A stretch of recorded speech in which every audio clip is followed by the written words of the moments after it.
As far as race, my initial newsroom in rural Wisconsin, quite frankly, it looked like me. Like, it looked like me. When I went to Portland, Oregon, I started to see a little more differences in terms of on-air personalities and producers behind the scenes and on the desk. And then I really saw it when I came to Los Angeles. It's definitely a different demographic than what I had been growing up with.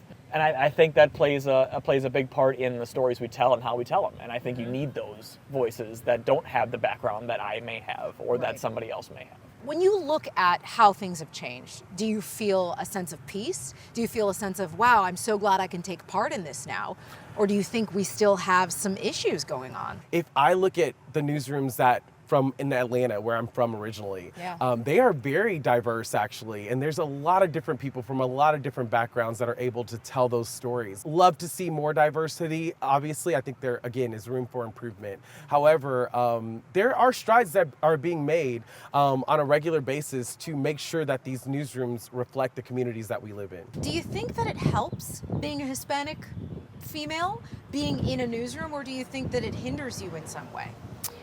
I would say it helps.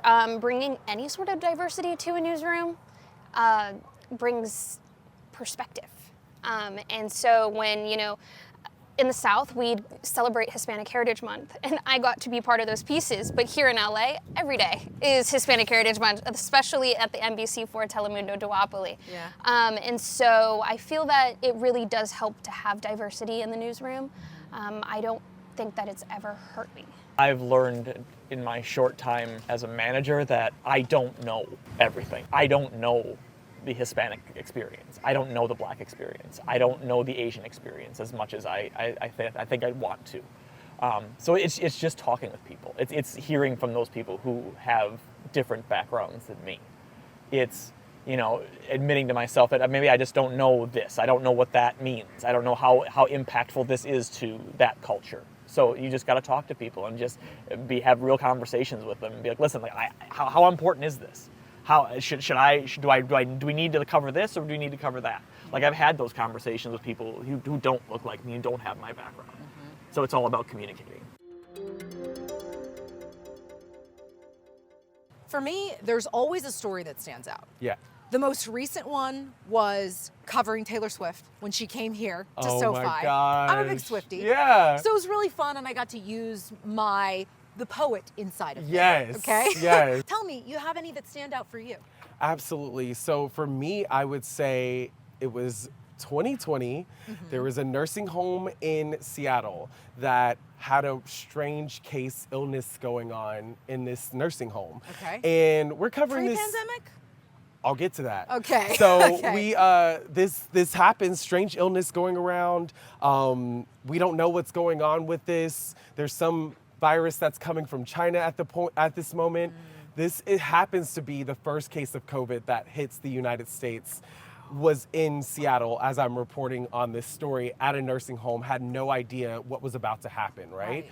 And so when you look at life now after the pandemic, I call it BC, before COVID, because our lives are just so different from that moment, you know what I mean? Yeah. And so going back to that moment of like seeing it start off in this country and the impact that it would have. We had no idea at the time, covering that story, what things would be like, what was ahead of us at that time. That whole experience is one from just a few years ago that definitely stands out.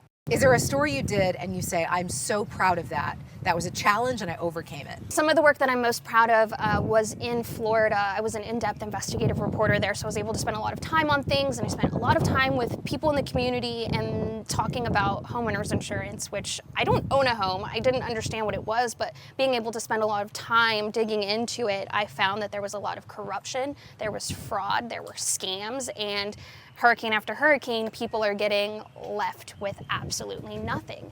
And so we were able to do a series of reports about companies going bankrupt because of the fraud and also just not paying out claims. And it contributed to 2 special sessions in the legislature and some law changes. And I'm just really proud of seeing the accountability actually come to fruition.